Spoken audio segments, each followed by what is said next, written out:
Hello friend, मैं अभिषेक शर्मा आपका technical classes में स्वागत कर रहा हूँ। और आज अपन यहाँ पे बात कर रहे हैं एग्जांपल नंबर 4.9 की। तो देख लेते क्या है।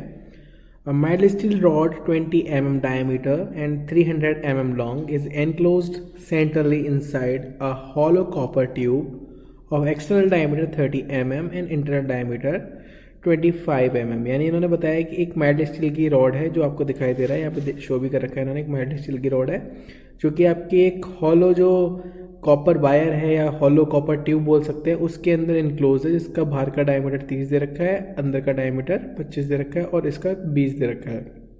तो इन्होंने कि the ends of the rod and tube are brazed together. Brazed मतलब ब्रेजिंग कर रखी है, ब्रेजिंग शोल्डरिंग आपको बताइए। And the composite bar is subjected to an axial pull of 40 kilo newton, यानी कि इसके ऊपर एक एक्सियल लोड लगा हुआ है। This is 40 kilo Newton, show in figure 4.19 यहाँ पे लगा हुआ 40 kilo Newton load. If E for steel and copper is 200 giga pascal and 200 giga pascal respectively, find the stress develop in the rod and the tube. यानी कि इन्होंने बोला कि इस ट्यूब के अंदर और आपके जो इन्होंने बोल रखा है कि जो रॉड है उसके अंदर कितनी स्ट्रेस डेवलप होगी।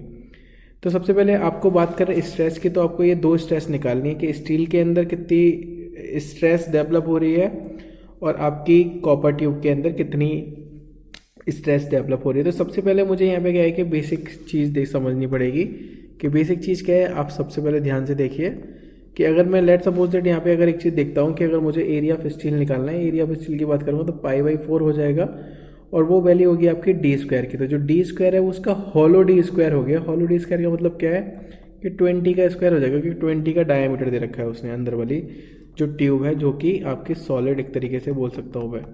अब इसके ऊपर क्या इनक्लोज हो रहा है, तो इनक्लोज में उसका आउटर इनर डायमीटर दे रखा है जो कि आपकी कॉपर ट्यूब दे रखी है उसने यहाँ पे। तो उसने बोल रखा है कि उसका डायमीटर कितना होगा कि बाहर का डायमीटर 30 दे रखा है और अंदर का डायमीटर उसने कितना रखा है 25 दे रखा है। तो वो कितना हो जाएगा π/4, 30 का स्क्वायर माइनस के 25 का स्क्वायर हो जाएगा। तो यहाँ पे इसने दोनों एरिया आपको दिखा रखे हैं। ये फॉर्मूला अपन पहले भी यूज़ कर चुके हैं यहाँ पे कि sigma S/ES is equal sigma C यानी कॉपर के लिए ओवर E कॉपर। यहाँ से क्या निकलेगा आपका E सिग्मा और कॉपर सिग्मा में एक रेशियो आइडेंटिफाई होगा जो कि मुझे दिखाई दे रखा है यहाँ पे। इसने E 200 गीगा पास्कल दे रखा है, 100 गीगा पास्कल दे रखा है, तो सिग्मा स्टील डायरेक्टली आके 2 सिग्मा C ये आपको यहाँ पे दिखाई दे रहा है। अब उसने बोला कि इसके ऊपर डायरेक्टली 40 किलो न्यूटन का लोड लगा हुआ है तो वो उसके एरिया के बराबर होगी। तो sigma S into AS sigma C into AC value रख दी मैंने इसके अंदर, दोनों वैल्यूज को पुट कर दिया। यहाँ से सिग्मा C की वैल्यू आइडेंटिफाई होगी 47.4 मेगा पास्कल, क्योंकि वो 2 टाइम्स ज़्यादा है तो इसलिए 94.8 मेगा पास्कल हो गया। सिंपल प्रॉब्लम थी, ज़्यादा कोई टफ प्रॉब्लम नहीं थी, बेसिक क्वेश्चन था, तो आपको समझ में आया होगा। अगर आपको समझ में आया है तो प्लीज़ लाइक ज़रूर कीजिएगा, शेयर जरूर कीजिएगा। थैंक यू फॉर वॉचिंग इस, थैंक यू सो मच।